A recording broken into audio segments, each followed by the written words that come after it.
Longshot bombs won at Turfway Park last night. Were any of them even worth a bet?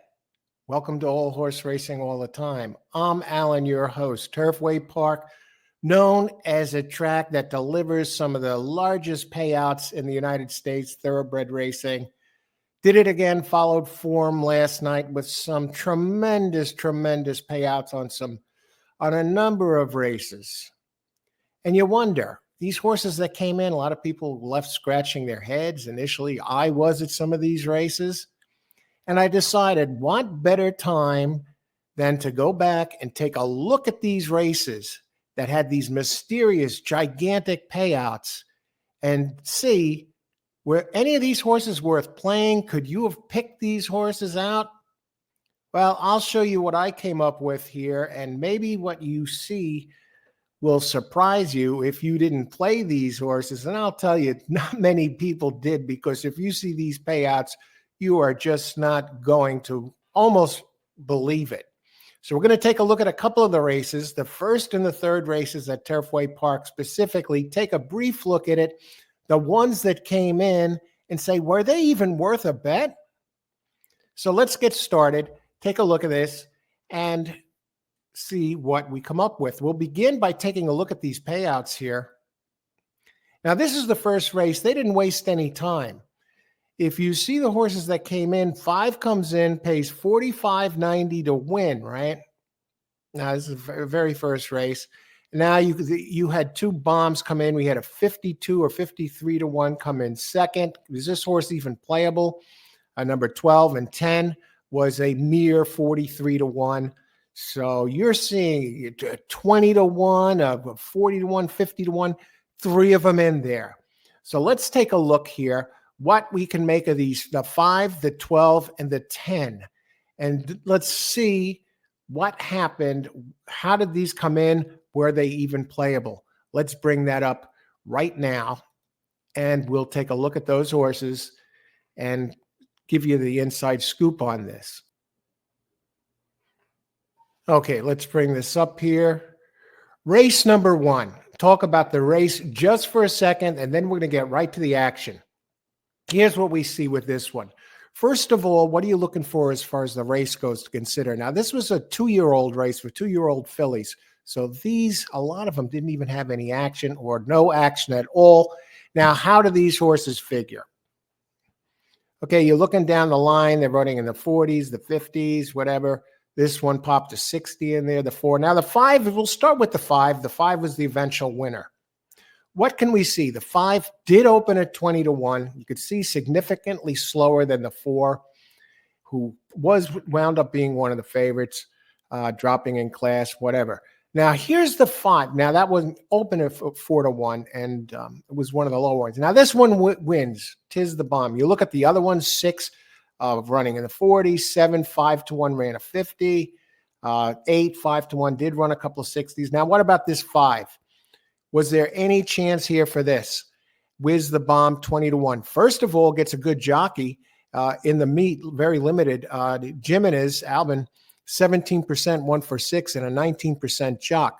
But look at the trainer now. If you look over now, look at the class. This one is dropping in class today from a maiden claim 150K down to a maiden claim 15K. And if you look down a little bit, you see that down 2 classes, the trainer, Daniel Leach, he is 1 for 3, dropping 2 classes. But the class drop is gigantic, 150 down to 15. And the speed figure, you could see right there, 50, it's on par with some of the others. You go to the 4, for example, in the 50s, making its second start. And you could see also that it veered out at the start. And so this trainer, second career race, does win 13% of the time, doesn't do much as far as body of work at Turfway Park, but he has had success with the 2 class drop down and second career 13%. And remember, this one did veer out, and the numbers were consistent considering the big class drop. not entirely impossible. So keep that in mind, especially with the 2-year-olds. Look for things that went on in the race. A problem at the start, big class drop, over 120K, and a trainer who has succeeded at that, and a solid jock, 19%. So 5, playable. Yeah, he actually was. He actually was. Let's go further down to the other 2. We'll go down to number 10. Number 10, add more lipstick. Okay, what do you see about this one? Now, this one did come in third at 43-1. Has a trainer, Anna Decker. Not much body of work to show. The same Constantino Roman, the jock, 7% jock. Okay, but what else? What's going on there?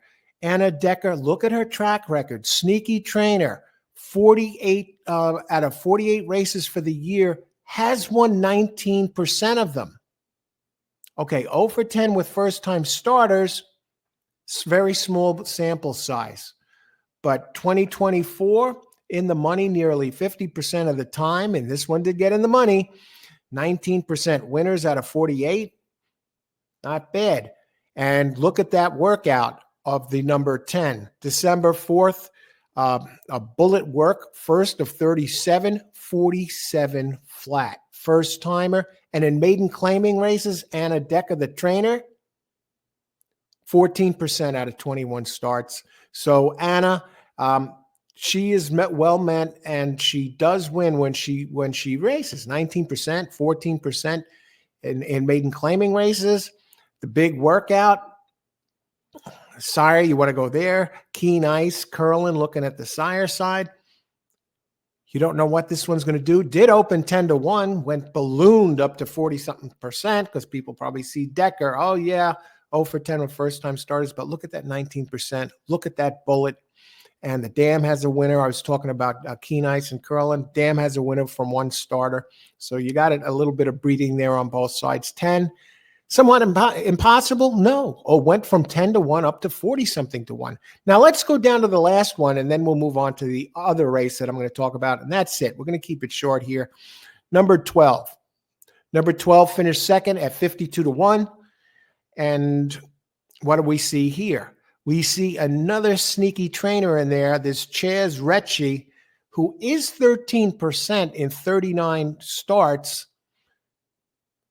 Okay, 13% in 39 starts for 2024. As they say, the breeding has the breeding there. Jimmy Creed and Distorted Humor. Decent turf pedigree as well as since the synthetic, the Tapeta plays somewhat like turf. And you look at it, it's been working out steadily for this. No lightning workouts. Did have one at Indy, 33rd of 77. But you get the breeding. The trainer, 13%. First time you get a jockey here, 7% jock, weaker jock. To win, I don't know, might be pushing it, but still, you see some positives here. So this one was not entirely impossible. I mean, if you wanted to stretch around, I know some people that will use a first-time starter because you never know, there might be an X factor. And this Chaz Retchie, he does win 13%, so he's no stranger to the winning circle and does win once in a while, has a win in 13 tries in maiden claiming races. A little bit of breeding, not entirely impossible. So you got the three of them there. And let's go back and look at the payouts just for a second here to talk about how big this is. Now, say you didn't want them all to win, fine. Maybe you want to use some spread and use it, but play a daily double and get these three horses in there because they all had a little bit something about them that is leaves the door open, especially the 5, the winner, dropping 2 classes down from 130 down to 150, down to 15K. It was there. The handwriting was on the wall. It wasn't obvious. There's a lot of entries, but you got to hunt and peck. It shows if you really reach, you can find some long shots that come in at a great price at this track. Now, if you want to go back briefly to the payouts for this, for these horses here, what this paid exactly, the 5 paid 45. You could see the 45.90 to win. 12 paid 49.38. to place and 28 to show, and the 10, 22 and change. But the $2 exacta here, 1,962. The 50-cent trifecta, 8,315. And get this, the 10-cent superfecta was over $22,000. So keep that in mind when looking at these horses at Turfway Park. So none of them were really impossible. Let's take a brief look at the third race, and then we'll wrap this up. Now, looking at this third race, you can see some other bombs in here. Let's take a look. Race number 3. I'll give you the prices at the beginning, and then we could talk about if these were worth a bet or not. Number 7, Street Where You Live, $20 winner. So you're talking about a 9-to-1 shot. Ellie's Dancer pays $12.38 to place. And then you get a Freak City, number 12, pays $20.94 to show. And that exacta for $2 was $279. The 50-cent try, $937 and change. And the dime super was over $1,000. Wow, over $1,000. So you get some big winners, some big prices here. Look at the show price, $20.94. Now, were these worth a bet? Let's take a quick look and see if these were indeed playable. Okay, let's get them up over here.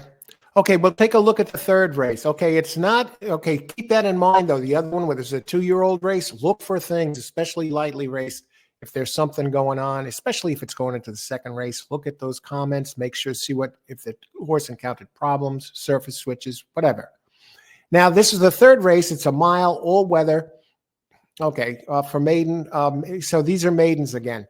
Now, these have a few races for 3-year-olds and up. Now, we're going to go to these contenders here. Now, the ones that came in were the winner was 7, the second place was 5, and then third 12. Let's take a look at the winner first and see if there's something going on there. Now, you see this one, the number 1 goes off as a favorite, Corey Lineri, running in the early 80s, whatever. On turf only, okay? Has no, and you got a good trainer, Eddie Keneally. And you got another one running in the 70s, number 2, 7-2. Let's go down to poor number 7. Number 4 is 5-1, and you see it's been running in the 50s lately. Let's go down to number 7. What's going on there?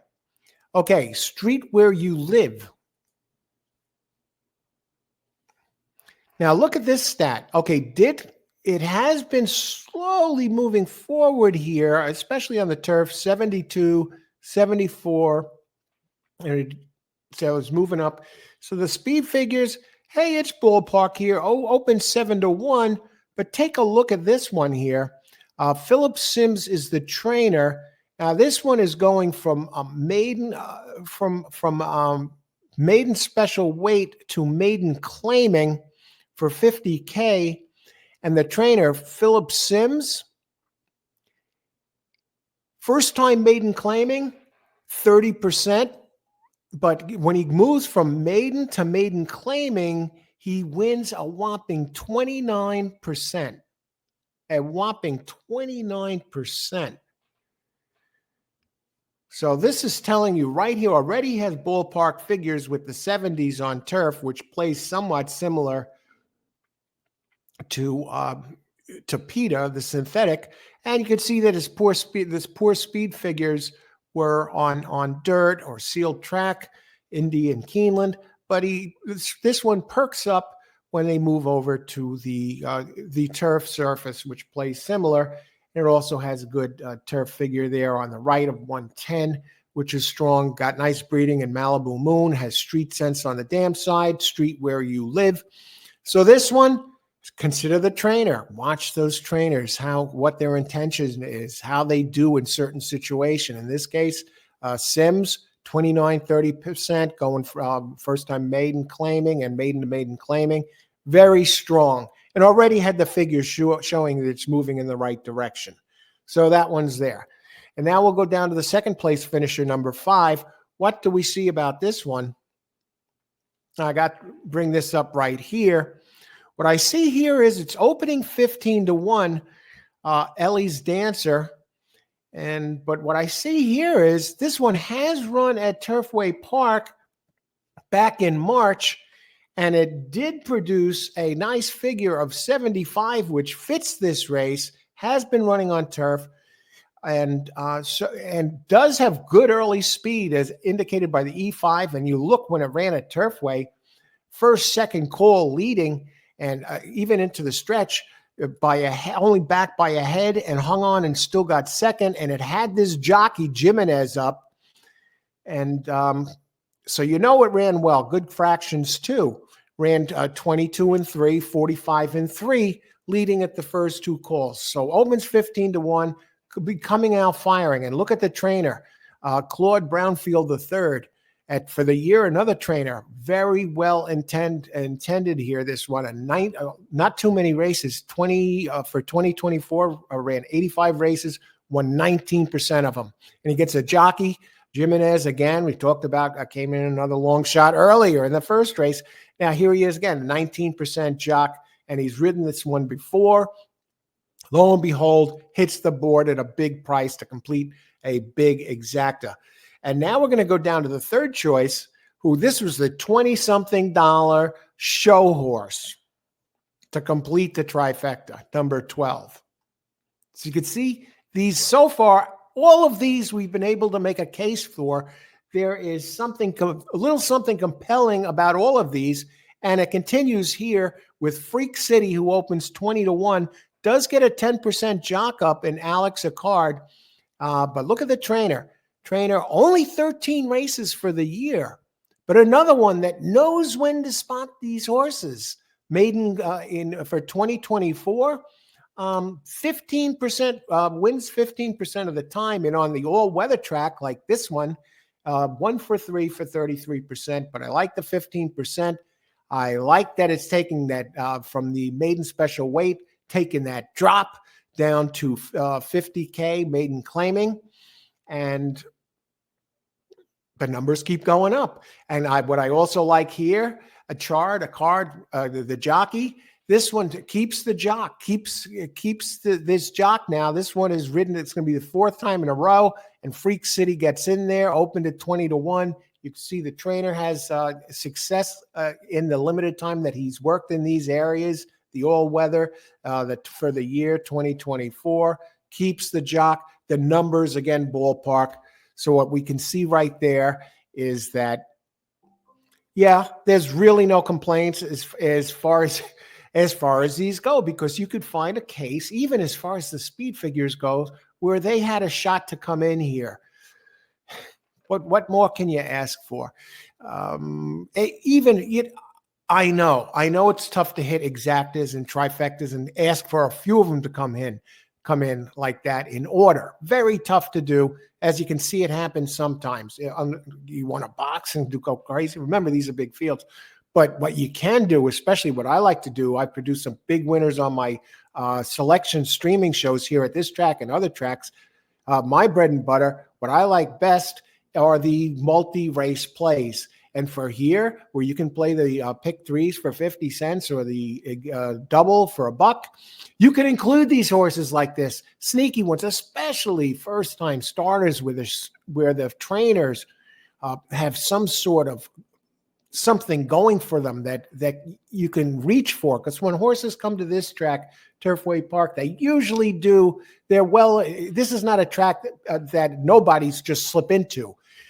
Every entry usually has some sort of a reason for being at this place. So keep an eye out. They're well-intended horses. This is the top track. And if they're in there for a reason. And as you can see, those long shots all had a little something going for them that those trainers, those owners, they sent them out there and competed. And this time they came in. And in those multi-race plays, you can spread a little deeper in one of the legs and connect on some of these. They're certainly easier to hit than the exactas, because it's always easier singling out horses that have a shot to win than it is to come in second and third. So I hope that took some of the mystery out of the bombs here at Turfway Park that came in last night, and things to keep in mind going forward. Do the extra legwork, do the extra homework. Look with an eagle eye for something that might point the horse with an opportunity to get in there, even if you want to place maybe a show bet on it. But here you can get some nice payouts with the multi-race place. So good luck if you're playing today. Thanks for watching, everybody, and best of luck and win big. And remember, may the horse always be with you.